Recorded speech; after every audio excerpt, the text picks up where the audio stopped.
Uma boa noite aos colegas, servidores do Ministério Público, público em geral que nos acompanha em mais uma edição da TV Simp ao vivo. Essa oportunidade que nós construímos, essa ferramenta que nós construímos já nesse momento na segunda edição, e nessa oportunidade nós estamos aproveitando para receber aqui a doutora Valdete Souto Severo, juíza do Tribunal Regional do Trabalho da 4ª Região, e o Cristiano Moreira, nosso companheiro coordenador do Sintrajuf, do Sindicato dos Trabalhadores do Judiciário Federal, e um dos coordenadores também do Fórum Gaúcho em Defesa da Previdência. Nós tomamos essa iniciativa porque foi um assunto eleito entre os servidores para a realização desse programa, o tema das terceirizações, e veio também da necessidade de ampliarmos essa discussão na categoria a partir da apresentação do edital do pregão eletrônico para a terceirização das funções de agente administrativo.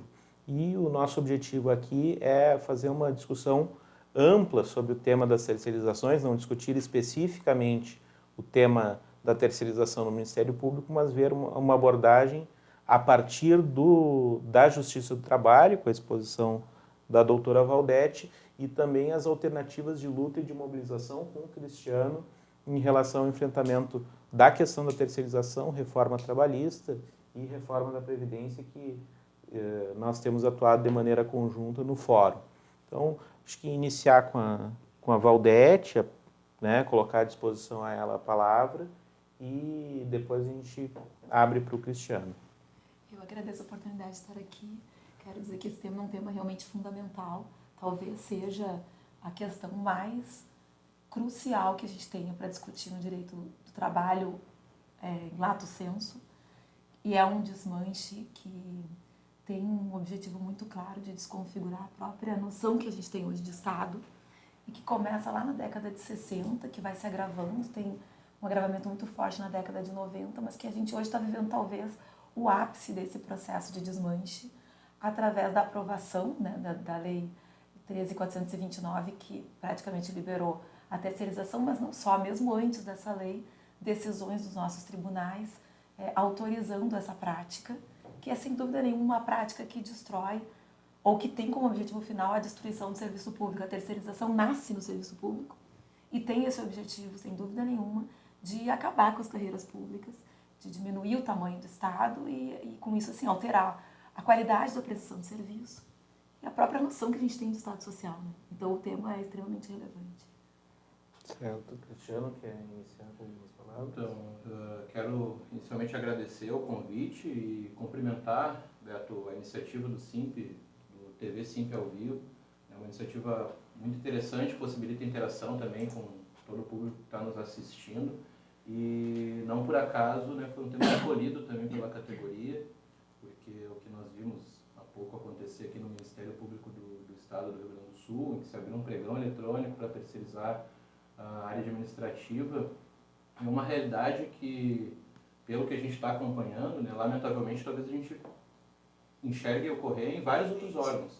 Né. Concordo que é um dos desafios mais importantes do movimento sindical hoje, enfrentar esse problema, né, e tem relação com um grande projeto, né, que está em curso levado a cabo pelo governo atual, um governo corrupto, e que começou com a emenda constitucional 95, que congelou os gastos por 20 anos e passa pela reforma da Previdência, que é a nova prioridade do governo, e com o congelamento de gastos, o que acontece, né, com um serviço público, passa a ser entregue para a iniciativa privada, um verdadeiro projeto de desmonte do Estado, né, de precarização e privatização do serviço público. Então, cumprimento pela iniciativa, é um tema que temos muito por falar e nos armar também para enfrentar e derrotar mais esse ataque aos nossos direitos. Acho que a gente podia começar com uma explanação, deixar bastante aberto aqui para a doutora Valdete falar sobre a terceirização, e aí a gente vai pegando algumas perguntas do público. Eu acho que o principal que tem que ser dito sobre a terceirização, em primeiro lugar, é que se trata de um disfarce, isso é muito claro de enxergar.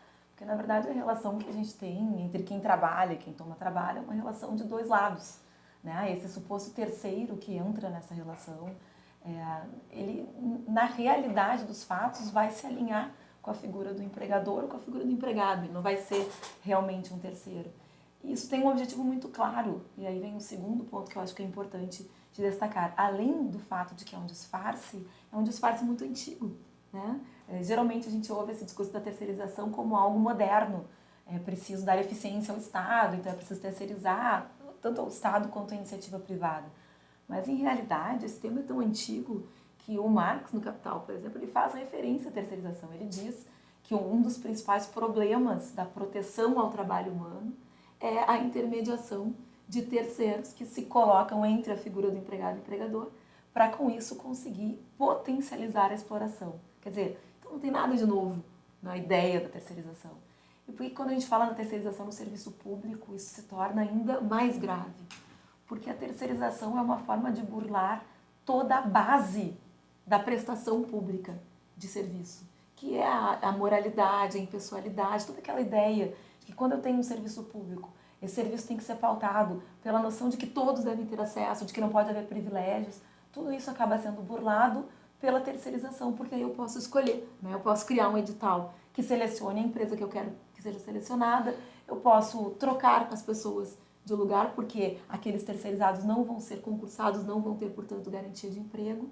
Então, eu consigo desmanchar tudo que se construiu acerca da moralidade da prestação de serviço público, que, como o Cristiano falou, é uma ideia de Estado, né? Na verdade, a gente está falando de um projeto de sociedade, esse tipo de Estado que presta serviços que são relevantes, como é o caso do Ministério Público, que é um poder de Estado, nós temos um projeto, hoje a gente tem um projeto de um Estado que preste de forma eficiente e com moralidade esses serviços, ou o que a gente está pretendendo é um Estado da iniciativa privada, totalmente privatizado. E é esse processo que a gente está enxergando aqui. E isso começa no Brasil lá na década de 60 com o Decreto 200, e de lá para cá só piora. Na década de 90, por exemplo, e isso é uma responsabilidade que me parece que a Justiça do Trabalho precisa assumir, a troca, né, da súmula 256 pela 331, em função de um pedido do então Procurador-Geral do Ministério Público, que era o ministro Ives Gandra, em função de uma ação proposta contra o Banco do Brasil, que estava com prazo para contratar diretamente um número expressivo de terceirizados. E foi até, o ministro disse que não teria como fazer isso, então o Ives se dirige até o TST e pede que os ministros revisem a súmula 256. E o próprio TST, a própria Justiça do Trabalho, abriu as portas para a terceirização, criando a súmula 331, que até pouco tempo era o nosso único parâmetro para o que era ou o que não era possível terceirizar. Veja, por que eu estou falando da súmula 331? Porque o efeito imediato da súmula 331 foi acabar com o concurso público para as atividades de limpeza e conservação. Quer dizer, as chamadas atividades meio. Então, assim, concretamente, o objetivo desde lá era esse. Era eliminar o concurso público, com isso eliminar o servidor público e as garantias que fazem com que o servidor público possa desenvolver um trabalho eficiente, de qualidade, sem o medo da despedida. E de lá para cá isso só piorou. E assim, se a gente for pensar, a terceirização não é ruim só para o servidor porque retira o seu espaço. Ela é ruim para o consumidor desse serviço. Porque eu não posso ter controle de um serviço público que é prestado através de uma terceirizada e, portanto, por pessoas que não prestaram concurso, que não têm o grau de qualificação, os concursados, e que podem rodar, podem ser despedidas, contratadas, trocadas ao bel prazer do administrador da tal prestadora. Então, a terceirização é um grande mal nas relações de trabalho em geral, mas ela me parece um mal ainda pior quando a gente trata de ente público e da administração pública. Por isso que me parece que esse tema tem que realmente ser enfrentado. E veja, se a gente o enfrenta sob a perspectiva da Constituição, não tem como compatibilizar as normas constitucionais com a ideia de terceirizar um serviço público.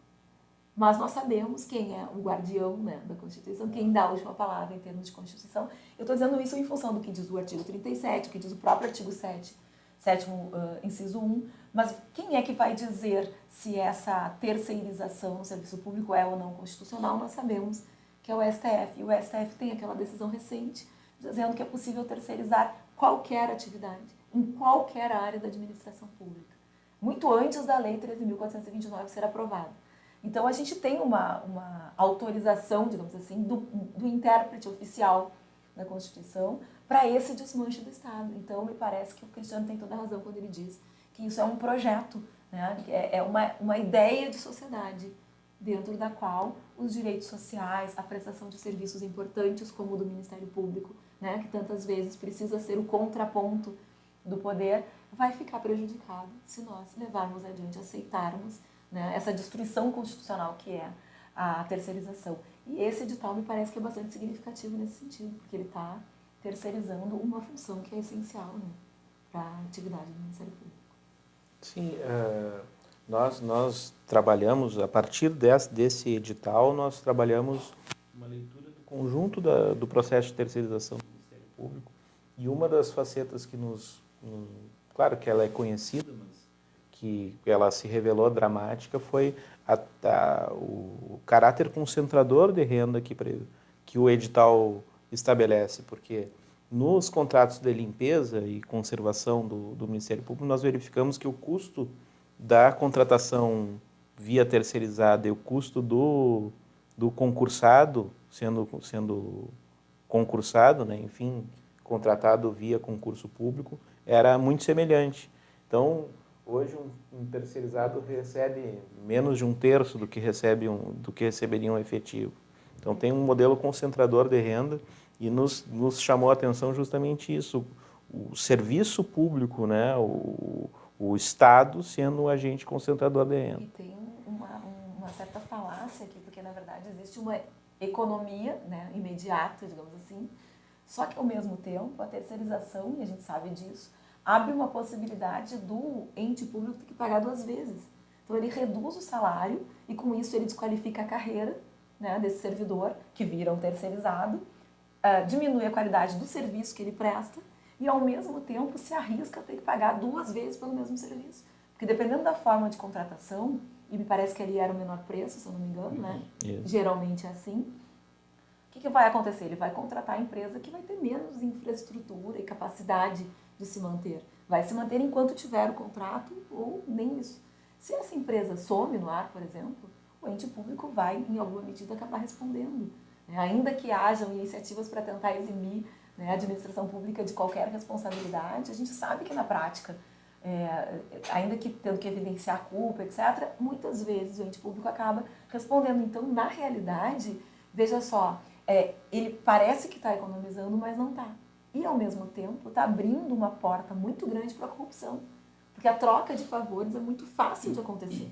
Se o administrador público tem a possibilidade de licitar a contratação de empresa privada e pode criar o edital da forma que quiser, ele tem ali um incentivo, né, para a corrupção, porque ele vai poder direcionar, ele vai poder escolher as pessoas com quem ele quer trabalhar e a troca de favores vai ser franqueada. Não é que necessariamente aconteça, mas a gente vai abrir uma possibilidade que não tem necessidade de mais essa possibilidade de haver corrupção, né?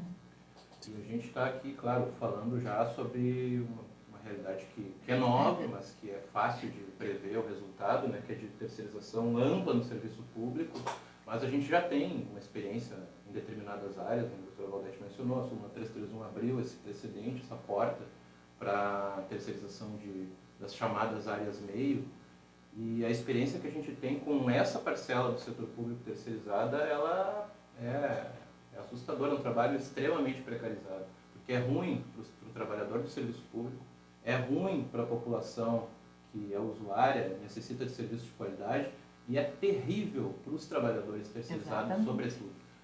Eu vou dar um exemplo só o mais recente.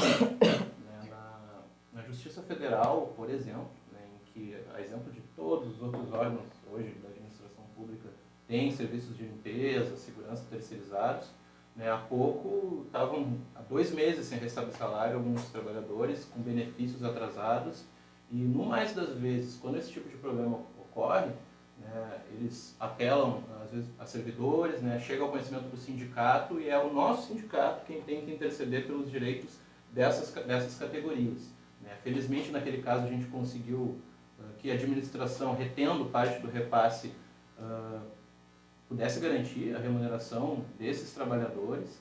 E também tem um problema pouco também recente no TRE, que houve o término do contrato com a empresa, faço questão de dizer o nome das empresas, inclusive, né? Multiagio no TRE, e que não houve pagamento da rescisão de vários trabalhadores, né? Algo que a gente está intercedendo também para que se garanta isso de alguma forma. No caso da Justiça Federal era laboral, né, de serviços terceirizados que também não estava cumprindo com as suas obrigações. A gente tem dados, o GESE fala que em torno de 25% a 30% menor é o salário dos terceirizados para as mesmas tarefas daqueles que são contratados diretamente. O controle é bem mais precário, por isso tem mais acidente de trabalho. Aproximadamente 80% dos acidentes de trabalho são com trabalhadores terceirizados.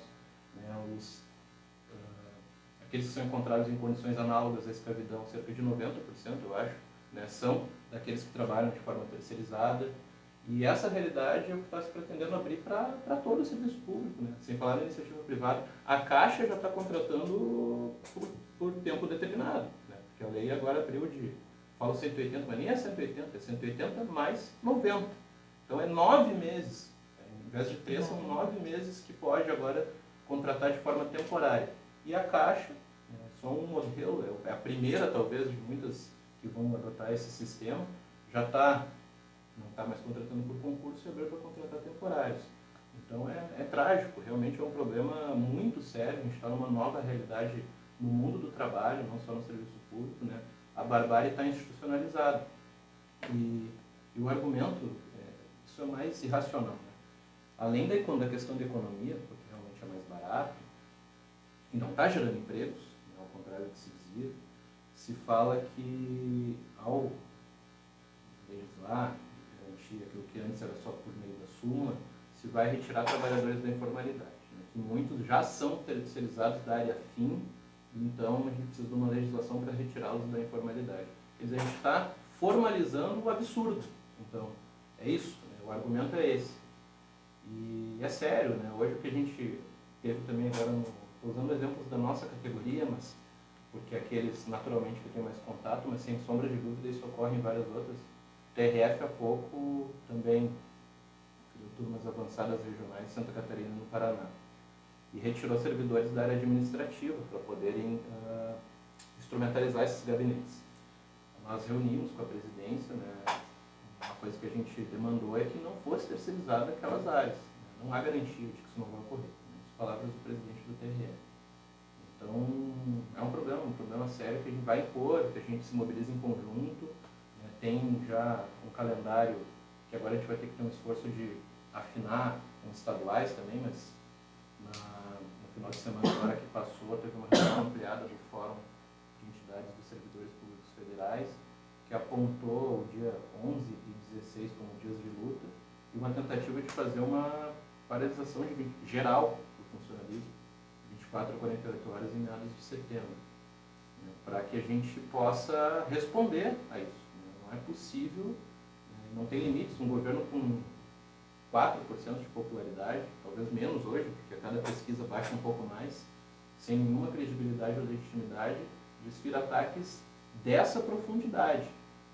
Não só no serviço público, mas o conjunto dos trabalhadores. O trabalho contratado por hora agora é permitido.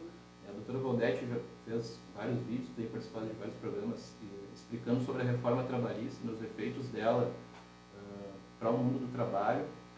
Realmente não é pequeno o problema que a gente tem para enfrentar. Então, iniciativas como essa, para esclarecer, para nos municiar, são importantes. E para além delas, a gente poder unificar o mais possível, o máximo possível, a classe trabalhadora para poder dar uma resposta ao problema.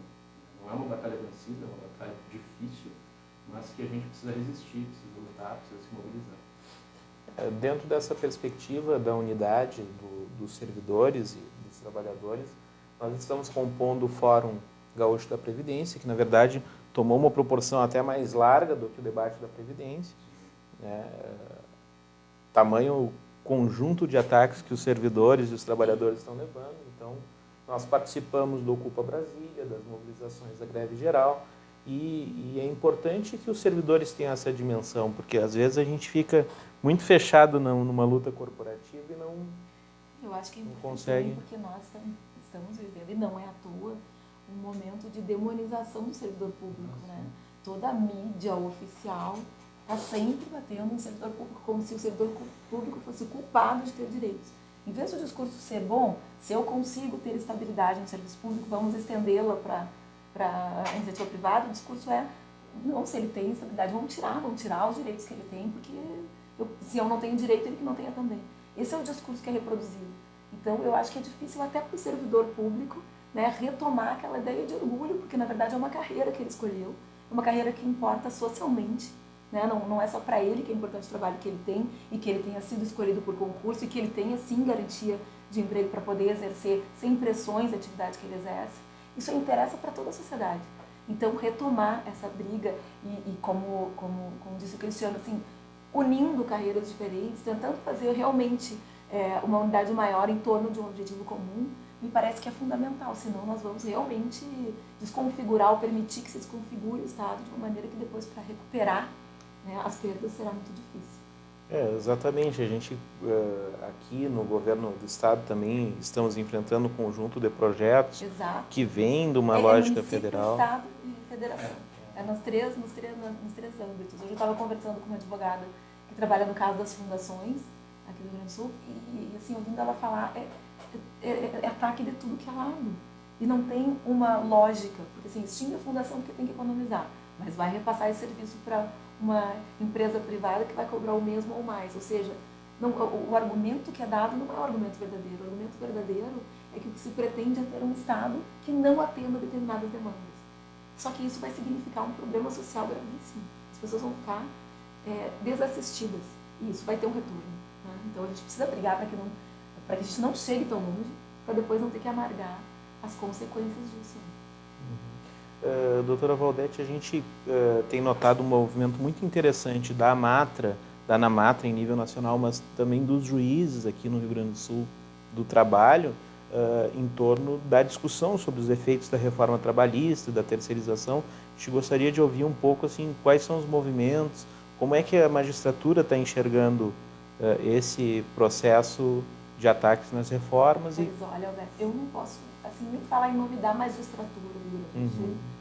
Eu preciso te dizer que existem posições diferentes, né, dentro da magistratura, mas assim, a ANAMATRA tem uma posição muito clara e tem lutou contra a aprovação da 13.467, da 13.429 também, que é a lei da terceirização, e continua lutando contra, inclusive vai ter um evento para discutir isso na Assembleia Legislativa mês que vem, né?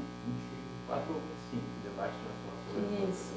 Então, assim, existe um posicionamento claro em nível de entidade, sim, tanto da ANAMATRA, quanto da AMATRA, quanto da AJD, que eu faço parte, que é a Associação de Juízes pela Democracia. Nós também vamos fazer um fórum de discussão e retirar teses sobre a reforma agora em setembro, em São Paulo. Então, assim, existe uma movimentação que, na realidade, quem lida com o direito do trabalho e está compreendendo tudo que envolve essa reforma trabalhista, a reforma da Previdência, está se dando conta que não se trata de trocar a regra A pela regra B. Né? Trata-se de uma desconfiguração completa do que é o direito do trabalho, assim como no serviço público a ideia é desconfigurar a própria noção de serviço público, né? De forma realmente a alterar a ideia que a gente tem do que seja a necessidade de serviço público, no caso da área do direito do trabalho, alterar a própria noção da necessidade de direito do trabalho, que é uma noção histórica, que não tem como. Mas se a gente olha para a história, a gente sabe que não tem como ficar sem direitos trabalhistas, porque o próprio sistema não suporta. Mas parece que a ideia hoje, a palavra de ordem é esqueça a história, né, e vamos reinventar a roda e retornar para o século XIX. Então isso é muito grave. Eu queria comentar contigo também, até para que o pessoal possa acessar se tiver interesse, que enquanto eu fazia o doutorado na USP, nós fizemos um vídeo. Nós fomos até Brasília e fizemos um vídeo sobre a terceirização, que chama Terceirizado, um Trabalhador Brasileiro, que está disponível no YouTube, e que nós entrevistamos só terceirizados de entes públicos de terceiro grau. Então a gente entrevistou terceirizados do Ministério da Justiça, do STF, do CNJ, do TST. Não, e foi incrível, Cristiano, porque assim, primeiro, incrível a quantidade de terceirizados. Nós chegamos à conclusão assim, que praticamente a metade das pessoas que trabalham nesses órgãos, Ministério do Trabalho, inclusive, são terceirizados. Segunda coisa incrível é assim, a gente não tinha um acesso livre. A gente chegava, começava a conversar, já surgia um supervisor ou um servidor para dizer, mas o que vocês querem afinal? Pô, terceirização, pelo que dizem, não é um ilícito, né? Qual é o problema de conversar com os terceirizados? Mas a gente teve um certo, assim, uma certa barreira.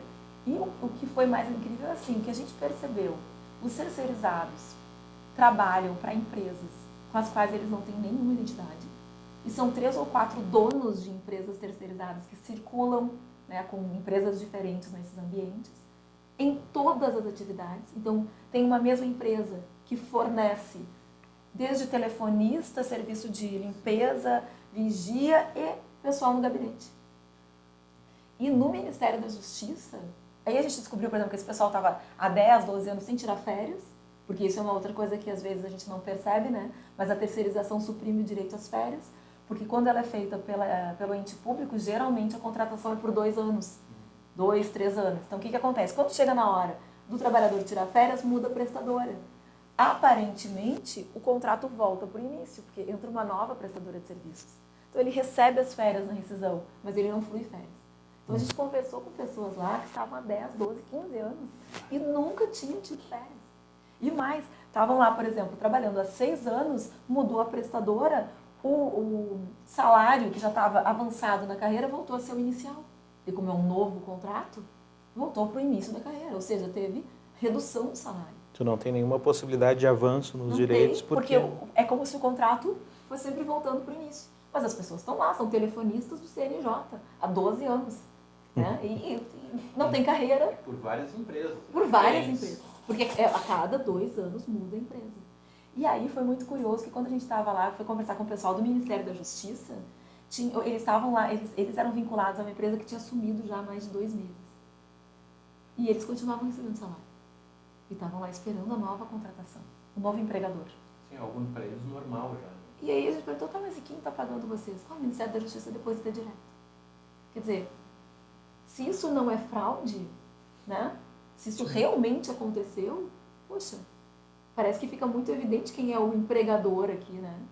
E veja a situação dessas pessoas, porque eram pessoas que estavam, algumas delas, há muito tempo trabalhando lá dentro, repito, em gabinetes, inclusive, e estavam ali no limbo, sem saber o que aconteceu, porque elas estavam esperando uma nova contratação, mas elas não tinham nenhuma segurança de que a nova contratação iria ocorrer, ou quando iria ocorrer, se manteria todos ou não. Teve um servidor, um terceirizado, que nos disse uma coisa muito, assim, que me gravou, tá no vídeo. Ele disse assim, geralmente a nova prestadora, quando ela entra, ela assume de porteira fechada.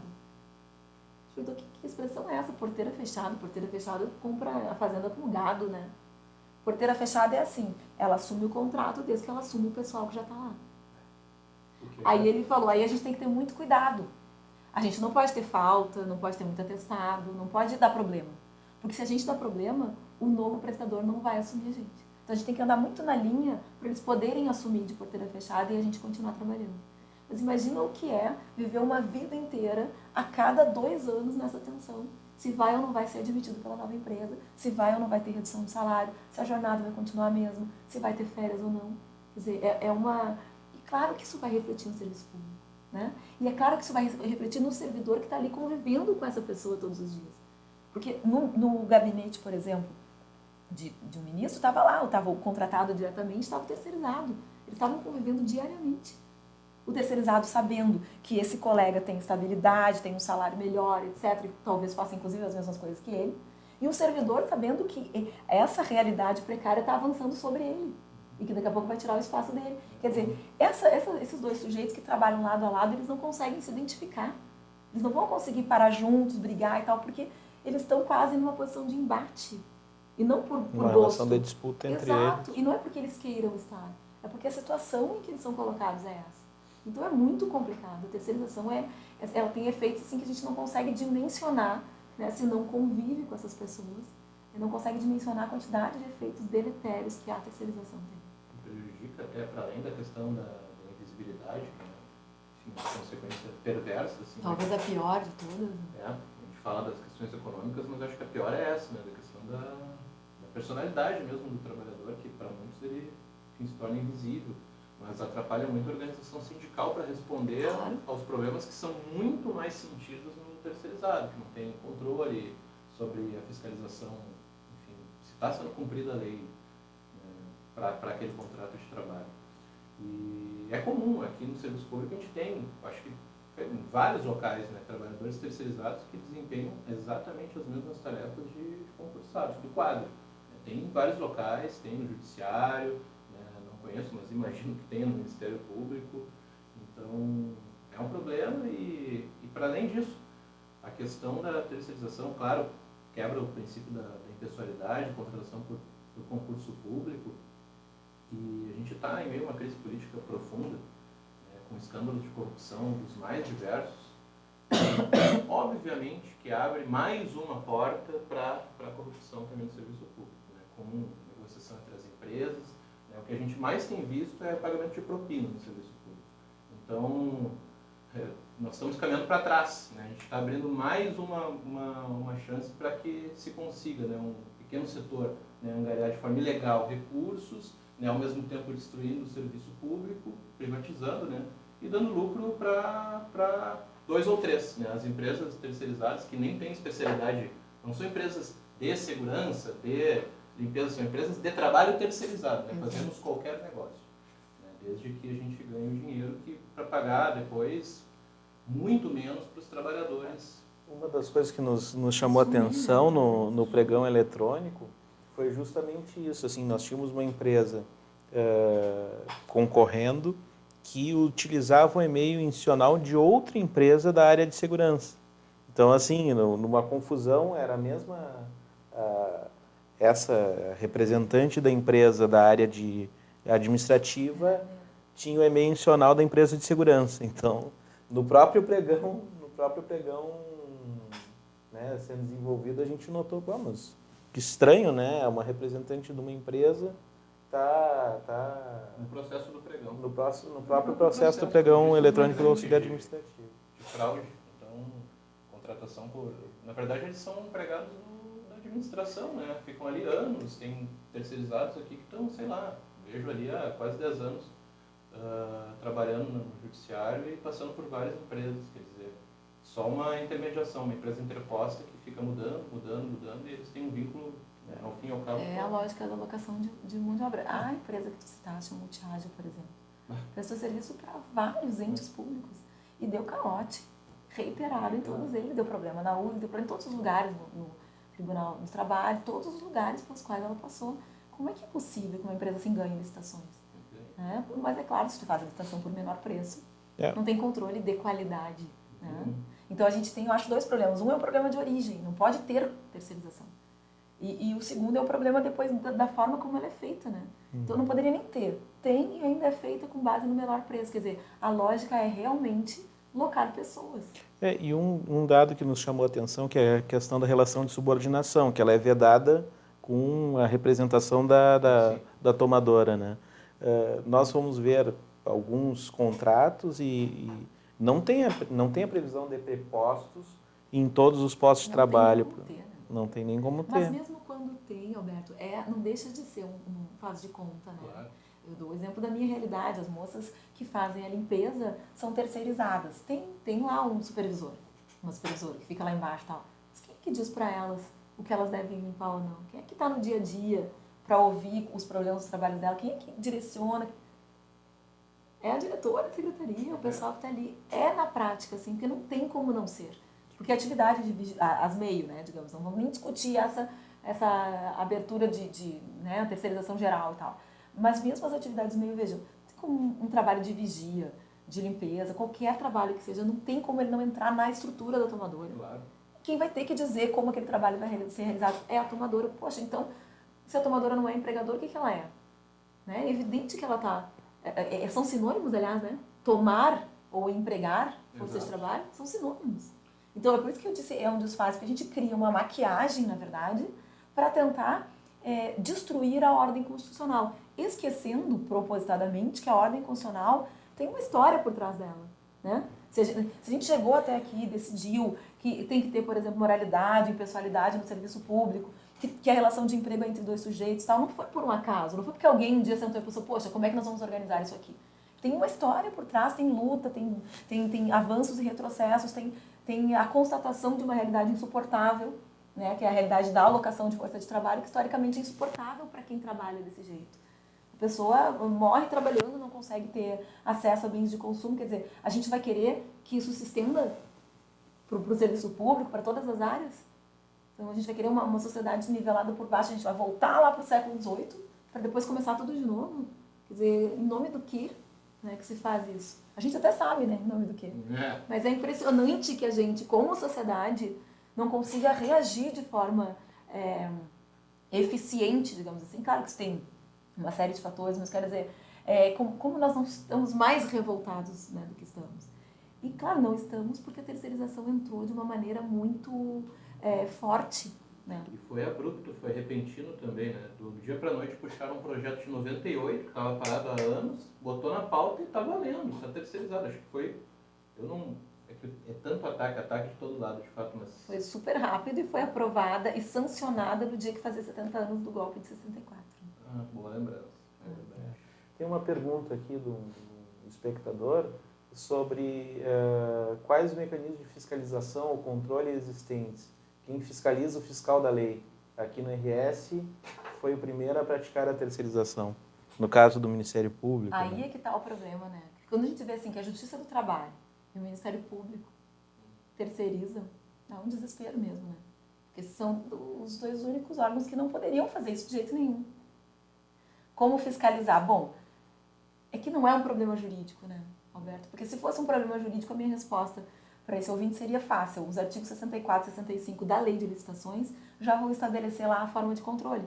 Vão dizer que o tomador tem que ter o mesmo controle de que está sendo tudo pago, de que tem que fiscalizar se o serviço está sendo executado de forma, né, eficiente e com todas as precauções, com todos os requisitos previstos na contratação. Só que, em primeiro lugar, a Lei de Licitação nem serve para isso. Porque a Lei de Licitação é para serviços, né, não para força de trabalho. Em segundo lugar, isso vai depender na prática do que nós vamos compreender como ter ou não fiscalizado. Então, eu repito, acho que tem razão o Cristiano quando diz que a nossa briga tem que ser para acabar com isso. Né? Fiscalizar é o menor problema, porque isso pode ser muito mais facilmente burlado. A questão é não permitir que terceirize, porque se nós continuarmos nesse ritmo que nós estamos, o serviço público vai terminar. E veja, um Ministério Público terceirizado é um não Ministério Público. Não existe. É a ausência completa dessa força, né, contra-hegemônica que tem condição de barrar abuso de poder, que tem condição de promover ações efetivas de combate, no nosso caso lá do Ministério Público de Trabalho, contra trabalho escravo, trabalho infantil. Não tem como exercer essas tarefas se terceirizar as atividades que são necessárias para que essas tarefas sejam executadas. Então, a gente precisa combater, me parece. Não, e ainda que a lei preveja um mecanismo para fiscalizar, assim como prevê o preposto para poder ter a relação de subordinação, e na prática ele não existe, na verdade a terceirização foi feita justamente para que não haja fiscalização sobre o respeito à legislação trabalhista. É uma forma de tirar a proteção do trabalhador, e já que a gente estava falando também dos ataques à legislação do trabalho como um todo, né?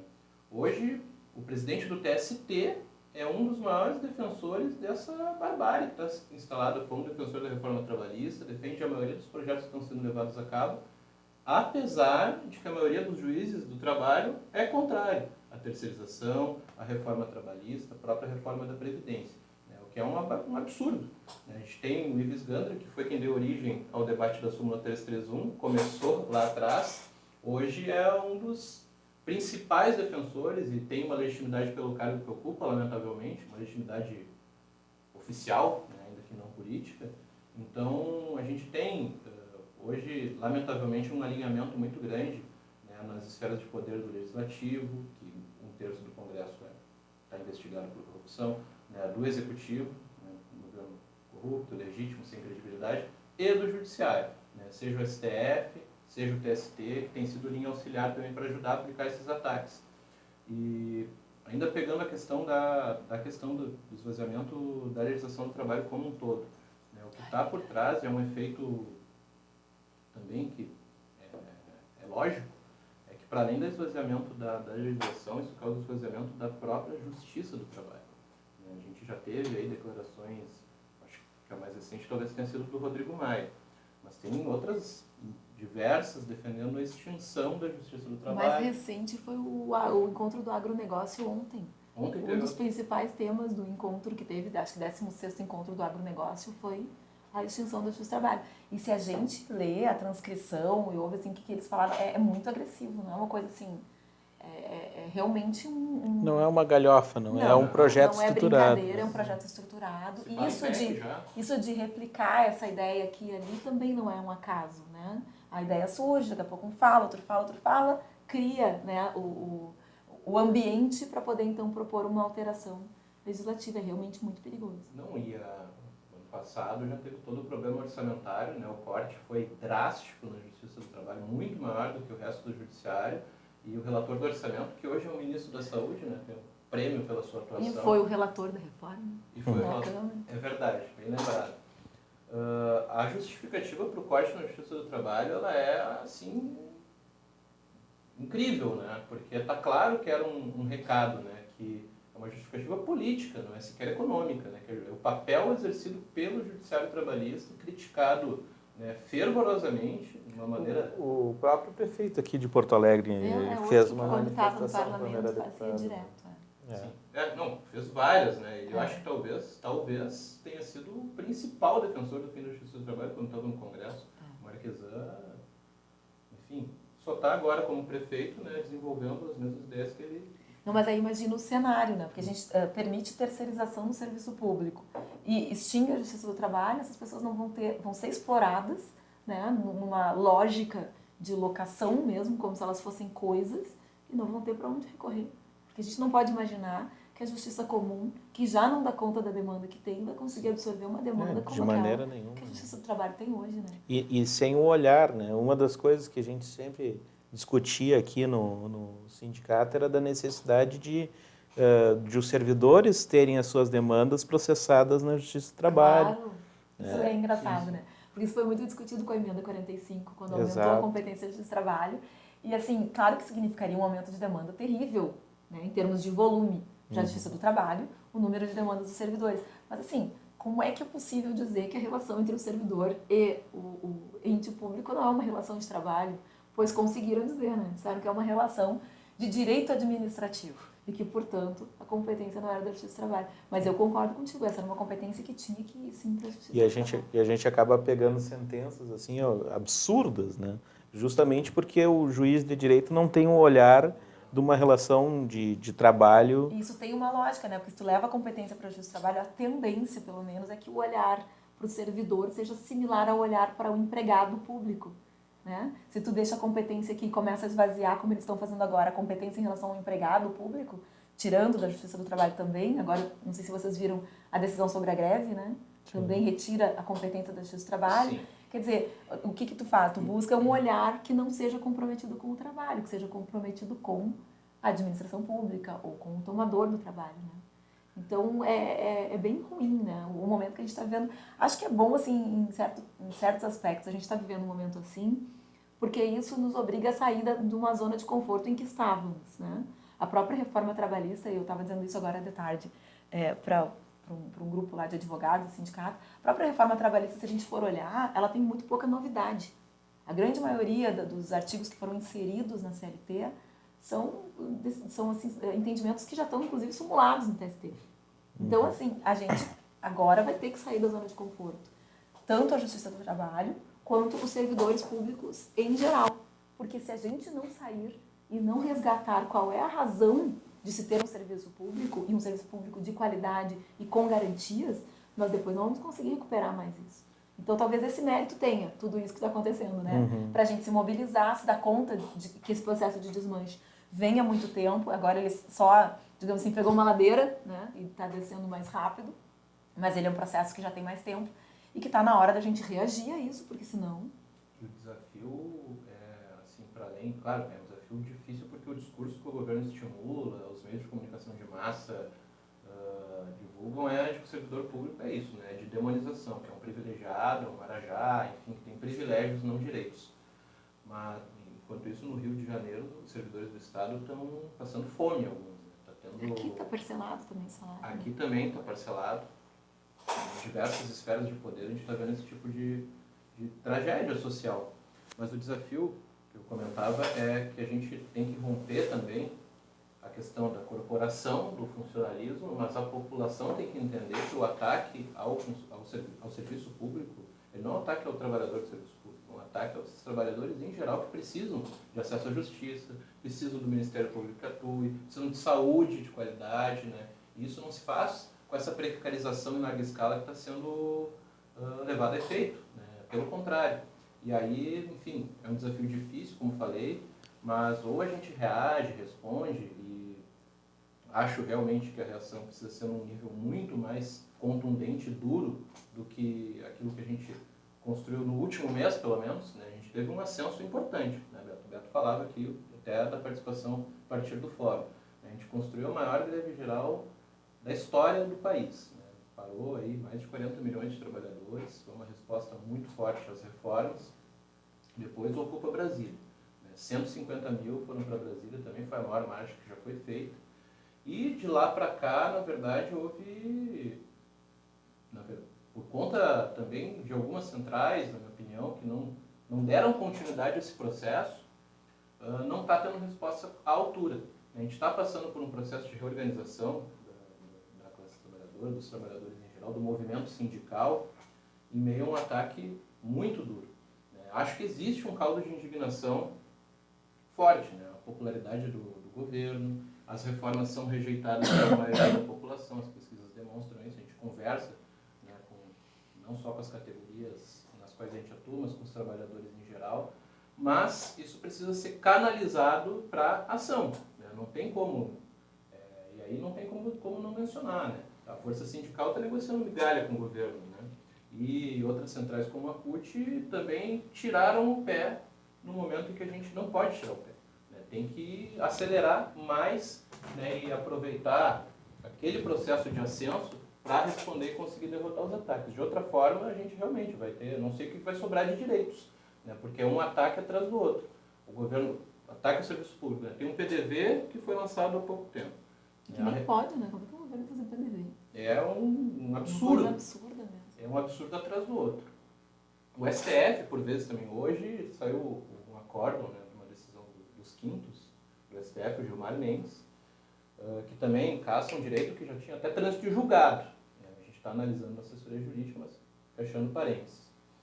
E a reforma da Previdência, o governo já fala, apesar da resistência, de ser uma emenda constitucional, ter quórum qualificado, o Temer tinha enfrentado dificuldades para aprovar, fala em fatiar a reforma e mirar principalmente nos servidores públicos, porque é mais fácil, né? Já tem uma opinião pública um pouco formada no sentido de demonização e de vir para cima com tudo. Se fala em aumentar a alíquota, né, a contribuição social de 11% para mais, já vi sugestões de 14%, congelar o Rio os... Grande do Sul é 14%.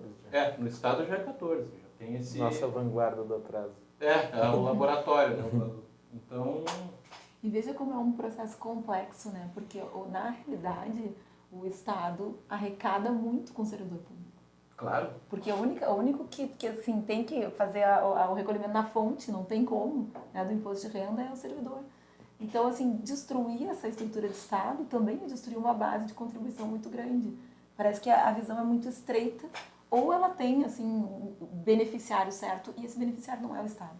Justamente um estudo da FEE aqui aferiu, né, e trabalhou com o efeito que tem o parcelamento salarial no consumo. Mas, claro, é isso que eu digo assim, é uma coisa complexa porque não vai servir a economia, essa economia que gira, essa economia de consumo e de produção, né, nem a reforma trabalhista, nem esse ataque ao serviço público, não vai servir a sociedade. Eu acho que é bem importante o que tu disseste, que nesse movimento o que tem que demonstrar, o que tem que ficar claro é que o ataque é ao serviço público, não ao servidor público.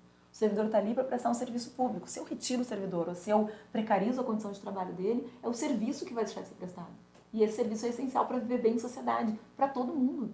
Né? Se não tem serviço de saúde, educação, fiscalização, pesquisa, né?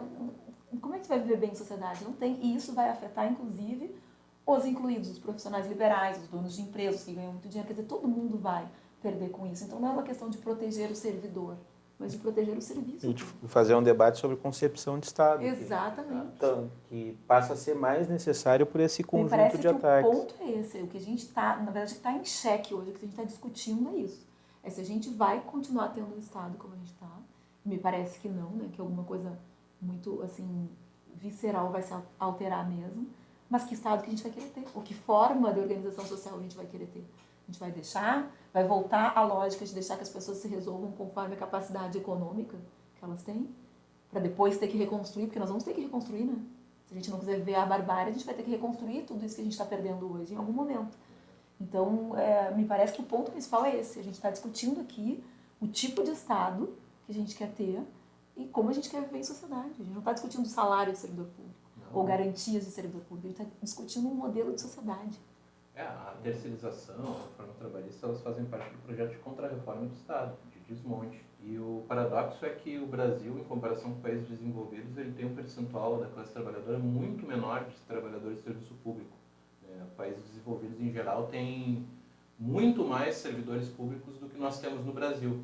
Então, não faz nenhum sentido. Sobre todos os aspectos que foram analisados, o que está sendo feito, né, só tem uma conclusão. É para beneficiar, né, os grandes empresários e também, né, os banqueiros que são, né, no caso da reforma da Previdência, né, também tem o filão da Previdência privada. Então, é aquela pequena parcela da população que mais detém poder econômico, é a única parcela que ganha com isso. Não tem outra explicação, outra justificativa, seja ela social, econômica, enfim, né, sob qualquer prisma que a gente for analisar, esse é o ponto, e quem sai perdendo não é o trabalhador de serviço público, são os trabalhadores em geral. E o desafio é esse, é chegar na consciência de todos esses.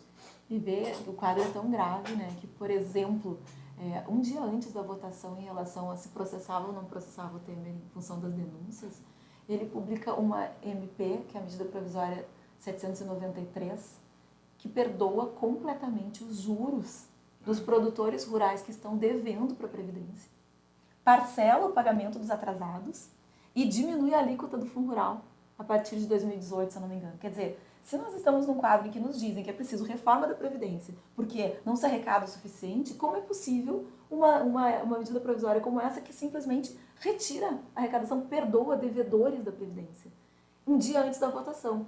E, curiosamente, a bancada rural votou integralmente pelo arquivamento da denúncia. Quer dizer, nós estamos vivendo um momento de estado de exceção completo, não existe mais parâmetro, não existe disfarce, né? É muito claro o objetivo que se tem de acabar com a justiça do trabalho, com o serviço público, com a ideia de um Estado que tenha que garantir um mínimo de saúde, educação, moradia.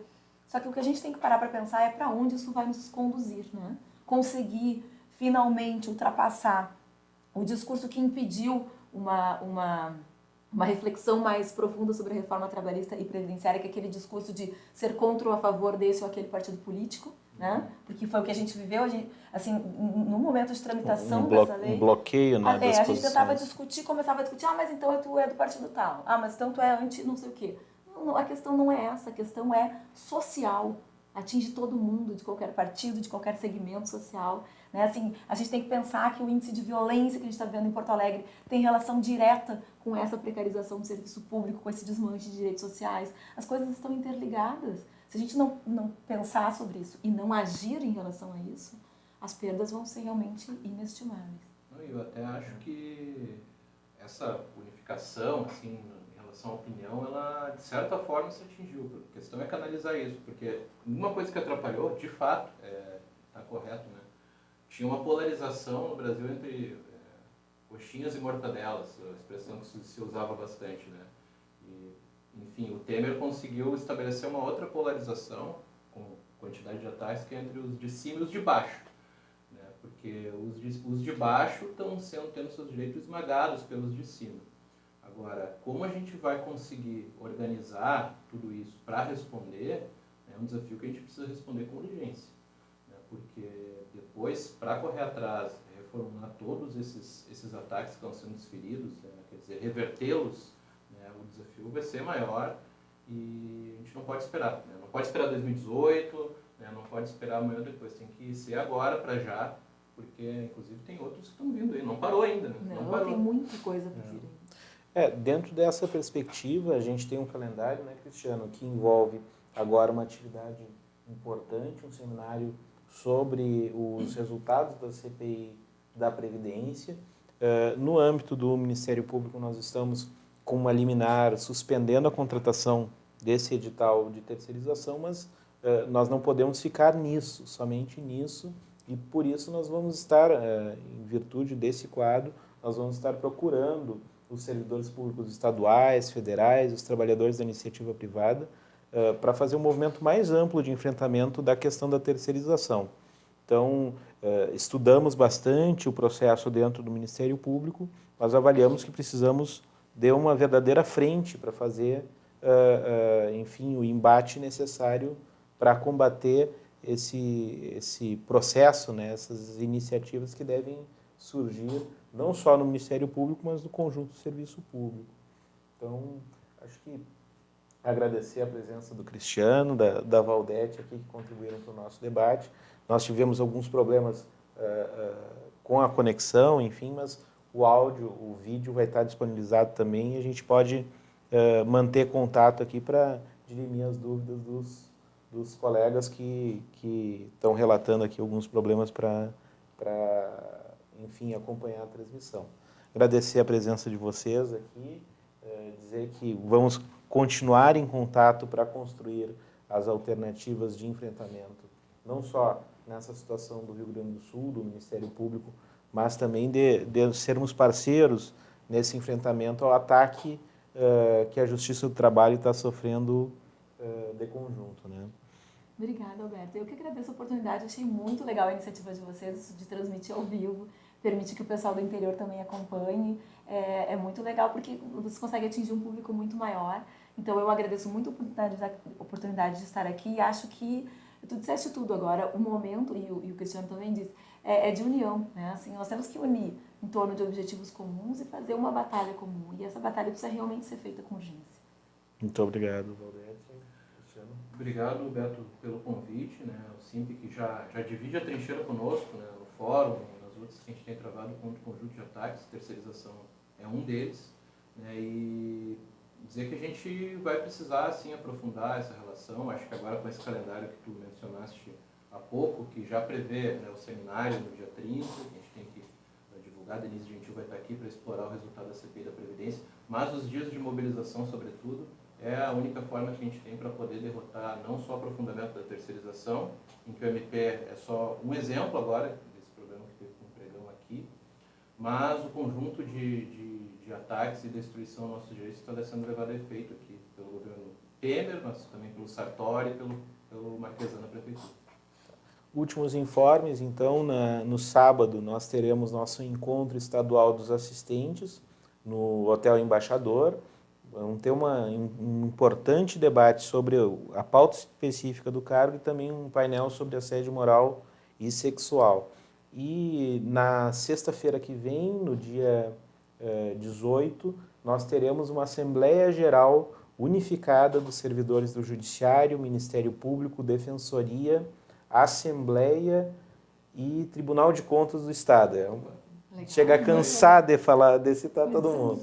Mas essa Assembleia Unificada vai ter como ponto a questão salarial, mas também os ataques que as instituições estão sofrendo em torno do tema das terceirizações no Ministério Público, a substituição de concursados por comissionados na Defensoria Pública do Estado, um projeto gravíssimo que o pessoal do sindicato está enfrentando lá, e também o PL 93/2017, que trata da extinção do oficial escrevente, uma burla que o Tribunal de Justiça está tentando trabalhar lá para cumprir a resolução do CNJ que prevê a unificação das carreiras. Então, vamos ter um processo de unidade numa tentativa de avanço para os direitos dos servidores e a busca por um projeto de reposição salarial neste ano, com toda essa conjuntura que nós temos aqui no Estado, mas também de enfrentamento